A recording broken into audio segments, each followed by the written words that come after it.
శ్రీరామనవమి సందర్భంగా హైదరాబాద్ లో శోభయాత్ర నిర్వహిస్తున్నారు. ఈ శోభయాత్రకు పోలీసులు భారీ బందోబస్తు ఏర్పాటు చేశారు. ప్రశాంత వాతావరణంలో నిర్వహించేలా పోలీసులు అన్ని చర్యలు చేపట్టారు. సీతారాం బాగ్ నుంచి యాత్ర కొనసాగే హనుమాన్ టెక్డి వరకు 20,000 మంది పోలీసులతో టైట్ సెక్యూరిటీ ఏర్పాటు చేశారు.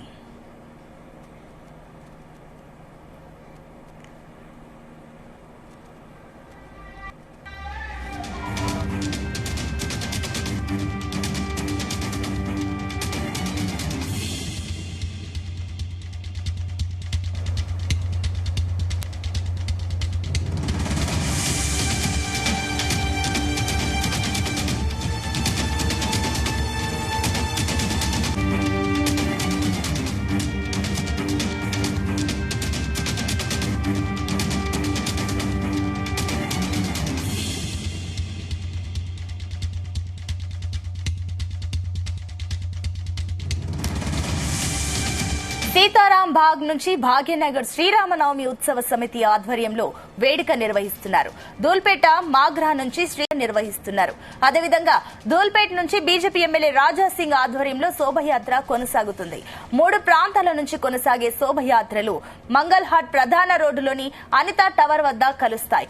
ఈ శోభయాత్రకు సంబంధించి మరిన్ని డీటెయిల్స్ మా క్రైమ్ బ్యూరో చీఫ్ రవితేజ అందిస్తారు. Raviteja, over to you.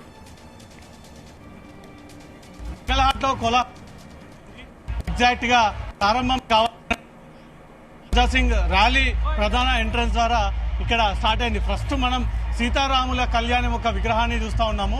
ఇది చేతిలో పల్లకి ద్వారా వీళ్ళు ఇక్కడి నుంచి కూడా తీసుకెళ్తున్నటువంటి దృశ్యాలు. ఇదంతా కూడా బేగం బజార్ కి చెందినటువంటి అంతా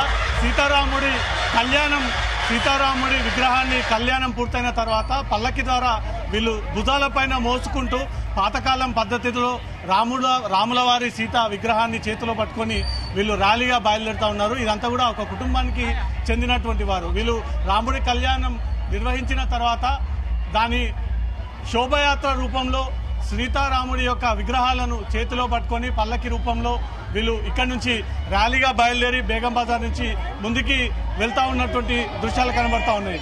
ఇది చాలా అరుదైనటువంటి సందర్భం. ఇది ఊర్లలో జరిగేటువంటి సిచ్యువేషన్ మాత్రమే. హైదరాబాద్ నడిబొడ్డులో రాముల వారి కళ్యాణాన్ని ముగిసిన తర్వాత చేతులు పట్టుకున్నారు. ఆ తర్వాత అయోధ్య బలరాముడి అవతారంలో ఉన్నటువంటి విగ్రహాన్ని మనం చూస్తా ఉన్నాము. అందంగా అలంకరించి ఆభరణాలు చేసి అయోధ్య బలరాముడి అవతారంలో ఉన్నటువంటి బలరాముని మనం స్క్రీన్ మీద చూస్తా ఉన్నాము. ఇది అయోధ్య బలరాముడికి చెందినటువంటి విగ్రహం. ఆ తర్వాత ఛత్రపతి శివాజీ విగ్రహం ఉంది. ఛత్రపతి శివాజీ విగ్రహంలో ఒక ప్రత్యేకమైనటువంటి ట్రక్ ఏర్పాటు చేసి ఆ ట్రక్ లో ఛత్రపతి శివాజీ